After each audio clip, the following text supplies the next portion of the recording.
Do you have a bucket list of places you wish to travel one day? Today I will tell you why you should add California to the top of your travel list. California, my family has had the privilege of being able to go once every 3 to 4 years since we have family in Southern California where my dad was born and raised. One of the main reasons to add California to your travel list is because of the vastly different regions that make you feel as if you're in a different part of the state as you travel 2 hours in any direction. Today I will tell you about the huge city of Los Angeles, about the Pacific Coast Highway and its beautiful beaches, and some of the most awe-inspiring national parks in Northern California. The first place my family visits when we land in LAX is a burger chain called In-N-Out, home of some of the most delicious burgers I've ever had. The reason my family loves In-N-Out is that all their ingredients are fresh, the menu is simple, and is very affordable, which is important when you have 8 people to feed. By the way, the only way to order is a double-double with onions and animal style. You will also find the best authentic Chinese and Mexican cuisine in the country. I strongly recommend visiting the Grand Central Market in downtown LA, where I had the best ceviche I've ever had in my life. Los Angeles is the second largest city in the United States, with many different and iconic sites to see. Hollywood would be a great place to start. There's the Blue Moon Theater, the Walk of Fame where you can find your favorite celebrity's name, and the Hollywood Wax Museum. And of course, the world famous Hollywood sign. Or take a tour of a movie studio at Paramount Studios. If you're looking for something a little more exciting, you have 2 of the world's best amusement parks, Universal Studios and Disneyland. I've never been to Universal, but have been to Disneyland multiple times, where you can experience many rides inspired by your favorite Disney, Pixar, and Star Wars movies. If rides aren't your thing, they also have extremely overpriced Disney-inspired food, drinks, and of course, the infamous refreshing pineapple Dole Whip. I'm not necessarily convinced Disneyland is the happiest place on earth, but it's definitely an enjoyable place to visit if you don't mind crowds. My advice, be sure to grab churro or popcorn before you take in the energetic parade of characters, and don't miss the nightly fireworks display as you end what is sure to be a fun-filled yet exhausting day.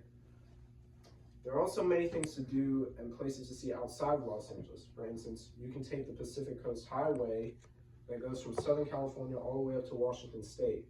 And along the highway, you can visit some very picturesque beaches, such as Laguna Beach, Huntington Beach, and Newport Beach, where you can visit Fashion Island, a very upscale and unique outdoor shopping area that overlooks the blue water of the Pacific Ocean.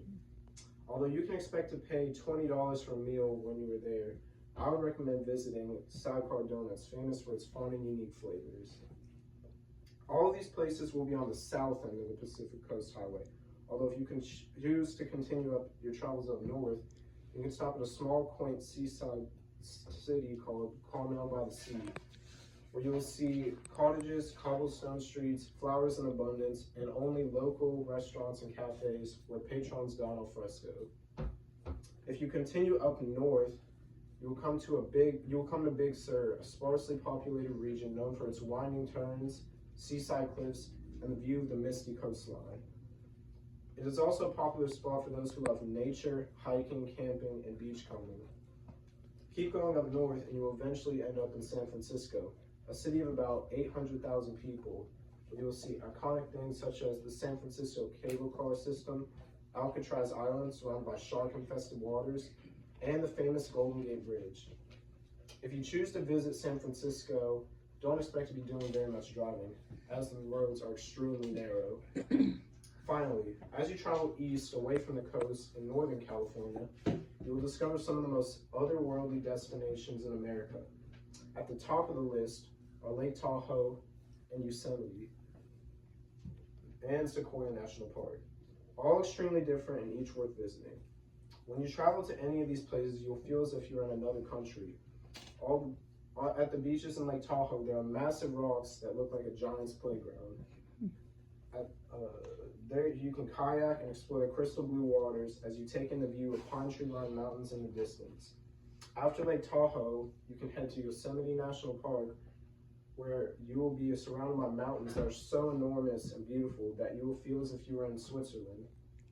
Last, be sure to take the opportunity to see some of the largest trees in the world in Sequoia National Park. I can assure you that you'll never feel smaller while also understanding how great God is, how great God is while standing amongst the redwoods of Sequoia or the mountains of Yosemite.